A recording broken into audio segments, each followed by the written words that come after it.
always ask me why I put things on fire. I'm ready to heat it up everywhere I go. Oh man. But, so, what does the fire actually do? well, there's multiple different things that it can do and accomplish. For one, it's a little chilly out. So by heating up the canvas, the other paints still kind of sit on it. And sometimes I'm using a couple different brands, so the formula is a little bit different. And they'll do something what's called orange peeling, where one brand of paint will eat through the other and cause these little bubbles. Another one is, you'll see as I do this, there's a texture here. And that's because when I lit it on fire, I had some of it here. I allow it to sit for a moment, and it's kind of making bubbles now. Right? And so, but how do I get the effect to make it look good? By spraying to the side. It's just lightly hitting it, which is causing this three-dimensional thing to allow it to come through. You know, everything's light and dark. Everything's always breaking itself down. We tend to look at the darker spaces always. We're attracted to that. That's just how humans are. So something that has pure light, we can't really relate to it. So it's the shadows that gives it dimension. It plays the trickery on the eye. So by doing that, just putting that shadow in there, it reassures what we think you see there and giving it 3 dimension. Although maybe if we zoomed in, we'd be able to see where there's actually, the paint is raised, but it's giving the optical illusion, and that's that light versus dark. Philosophically, you could break down exactly what I just said, and you can see how your own mind works. When it comes to art, you're in your head anyway, and then you feel what you're actually seeing, the texture, the movement within the painting, and that's where you start to get attached to it. You have this thought, and then this emotion, and then you work it out. That emotion works out the action. This painting particularly, I'm laying down just a great scale, light and dark, using one color, monotone. If I wasn't talking through this painting, I could probably do this, which is 2 foot by 3 foot. I could do this entire painting probably in 3 minutes. But since we're talking through it, you know, it's gonna take a little bit more time. Wow, so you can do a big painting like that in 3 minutes. Yeah. That's especially amazing. if I have music that I'm enjoying, because the music is a big part of what I'm doing because it's rhythm. So the rhythm in the painting's coming from actually what we're listening to. So I might be painting where I'm not even, you know, it's like dancing. You don't plot out your move when you're dancing. You know, you're just dancing. You're just making it happen. That natural rhythm is formulating this chemistry you're vibrating off of yourself. So when I'm painting in front of people and I'm doing it through rhythm, they're feeling it. Just like if you were at the club, at the bar, kicking it and you were going through rhythm.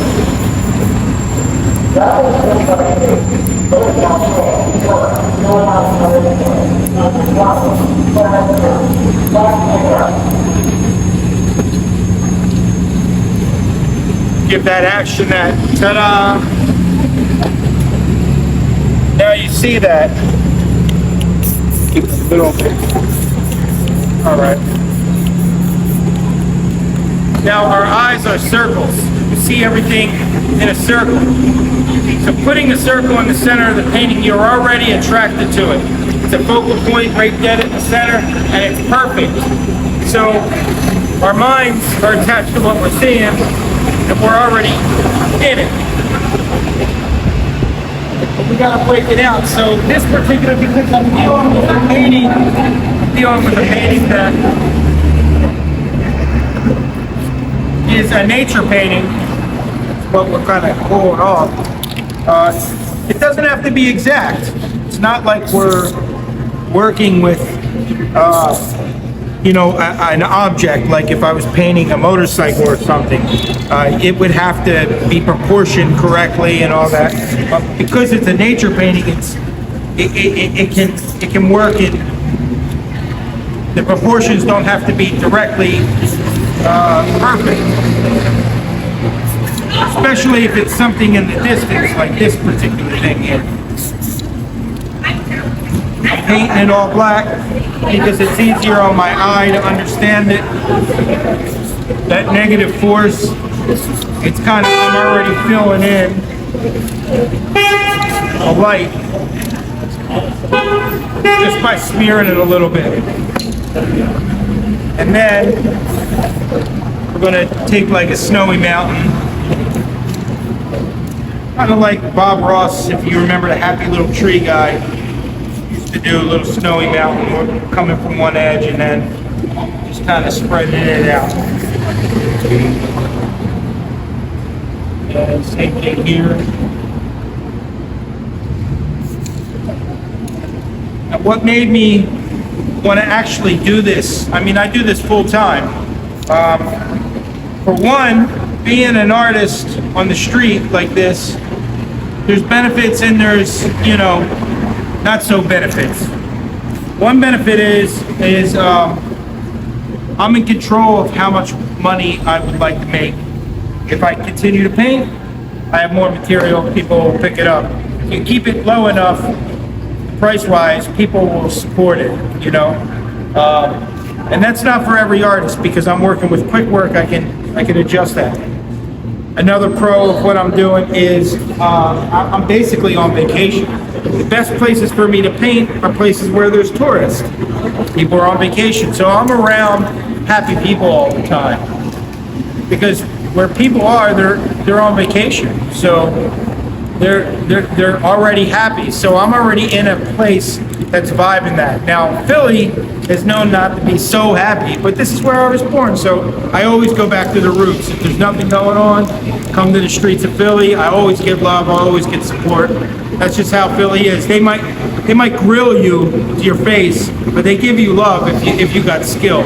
That's one thing about Philly. You got to have some type of skill, some type of thing, and they'll give you massive love. They want to see it. They don't want to hear it. They want to see it. So here I'm using a different brand of paint.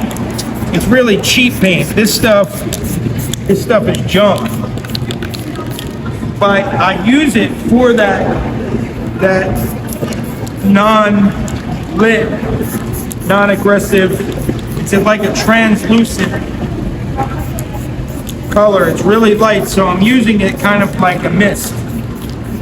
So using different brands of paint, different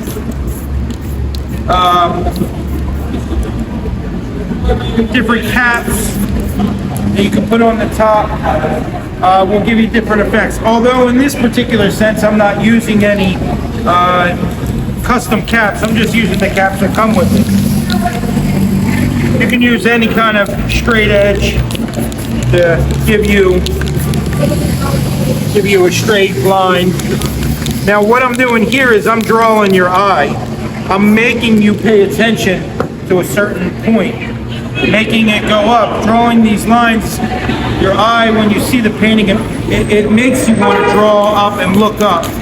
I'm causing you to want to pay attention to the direction of the flow.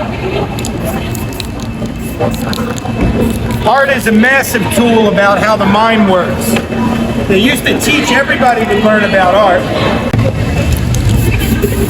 A little bit of reflection here.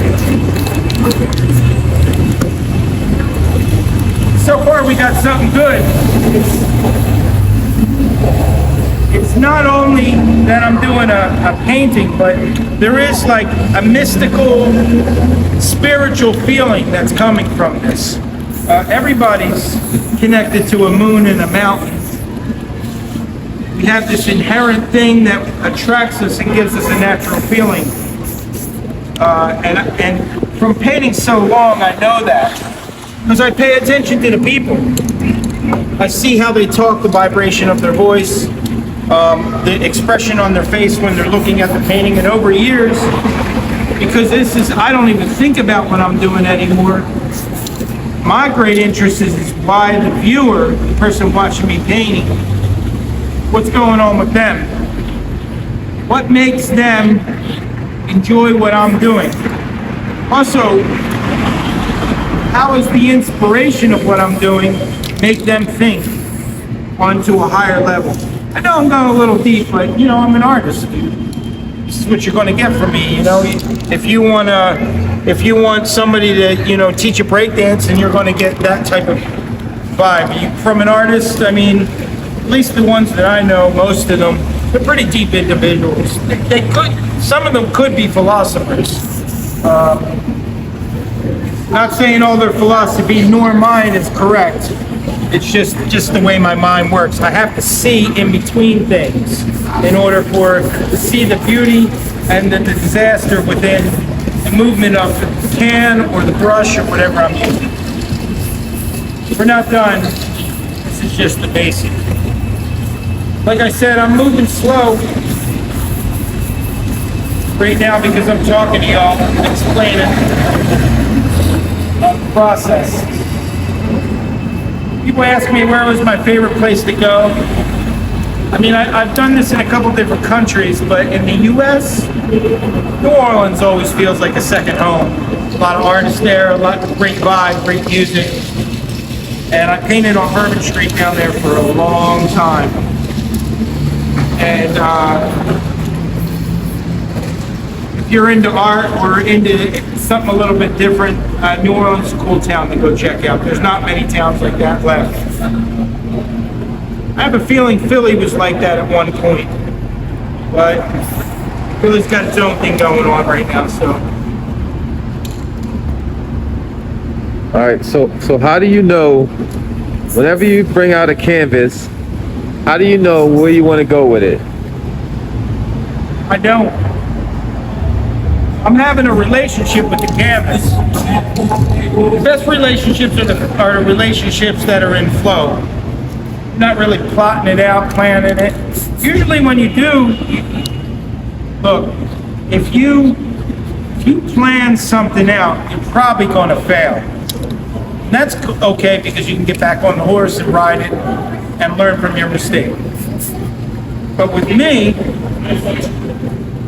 I don't make a plan, which means I don't fail. It's perfect every time. Because there's nothing I can compare to failure for. So this type of painting has no failure to it. Now, an academic might come and tell me, well, the light is off, your reflection isn't exactly correct. That's cool. That's his opinion. Because I can take what he said and I can improve, of course, but what I'm doing here, when I do this type of art, this is spur of the moment. I do other types of art, philosophy art. I have an interest in old spiritual books. I like to paint about these type of things, my ideas with them. But the street art that I'm known for, that I've been doing since the year 2000, 2001, it's always been about the moment.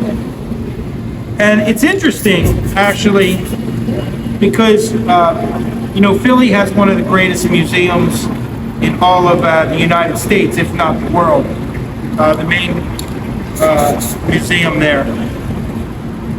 You might know it with the Rocky Steps. People jump up, and do the run or whatever. But inside of there is there's an Asian section of art. I noticed that there's these ink paintings, and they're usually the same thing. It's like a mountain, a moon, or a little black and white sunset, and it's done with ink on rice paper. These paintings are done in less than 5 minutes because the painting really has no purpose, but the very act of painting, that's the purpose. you're practicing being in the flow. You're these Asian paintings that are 400 years old that are in there were done by Taoist monks. And what they did was they went from town to town and they would paint in front of people because they were teaching people about a concept in Taoism called Wei Wu Wei, doing not doing, action not action. Literally being in the flow of things. When you dance, when you sing, people are just getting down, conversating, new love over a couple drinks. This is that state they're talking about, especially sports figures. If you ask them how he did, I was in the zone. This is that concept of how to practice that. And so I've noticed that 400 years ago, these people were doing exactly the same thing that I'm doing. They went from town to town and just painted, no plan. Most of the time it was a painting of, a waterfall or something like that, and they were just painting the moment, feeling. And so the people that were watching, they were in it. They were also in the moment, not just the person painting. So painting really has no point to it, but the very act of the painting does. Because I can tell you that most people, when they buy a painting from me, they usually buy the one they saw. They're attached to it. There's already an emotional connection to what just happened. So they're not just buying the painting, they're buying the moment. Why does casinos work? Because they're selling you a dream, they sell you a feeling. You go in there with the hope, you never know I could do. So if we can capture that, success is selling a moment, right? You may have an object that is attached to that moment, and that's how it works. If you're able to sell a feeling or that present moment that people can react to or respond to, and it seems to work. Like I said, I'm taking a little bit longer because I'm talking to y'all. Do a little bit more highlights here. All right, so you're Joshua Moonshine. Yep. And a lot of the paintings, you have, signature moon and things like that in the painting. Is that like your signature thing? Is that something that you creatively stamped to be your thing? Yeah, it was a subconscious thing, to be honest with you, because the moon, if I'm painting emotionally. The moon is a symbol for emotions. It moves the tides. It moves the emotions. It's at night. It's romantic. And when I'm painting, usually with music and rhythm, it's all emotional. It's just happening. It's right in there. And but then later on, I realized I was reading the Torah, which is the Old Testament. It's a Jewish book. And at the very beginning, the people that were printing it, they said Moses was like the sun. Nobody could understand him because he was, the figure was supposedly so enlightened. It's like looking at the sun. You can't study the sun. It's impossible. You'll go blind. But if you want to study the sun, just look at the moon. The moon is a reflection of the sun. The light from the sun, which is all given to the world, creative force. The moon is the reflection of that. So Moses really didn't teach much. He was given this idea to Joshua. So Moses is like the sun, but Joshua is like the moon. That's crazy that I read that later on because, my name's Joshua. So in terms, Joshua, within this particular idea, philosophy, religion, whatever you want to call it, is the moon. Joshua means the moon. So it's funny because later on in life I stumbled upon that. So it's almost like a subconscious thing that I kind of like connected into.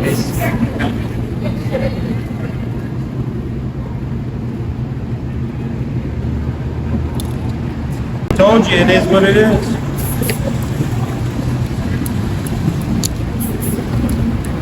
A little bit more of these things here. And then we're done. Yeah, I think it looks good. Let me put a little ray of light real quick. And the session's over for y'all.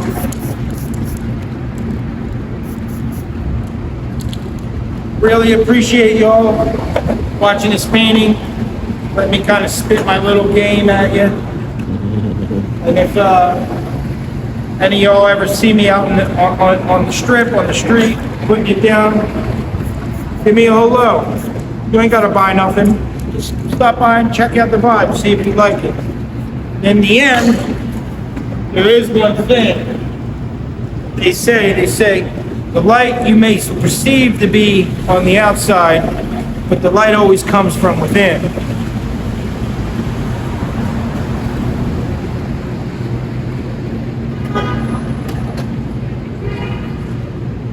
Nice to meet everybody. I'm going to talk to y'all soon. You'll see me again. Peace.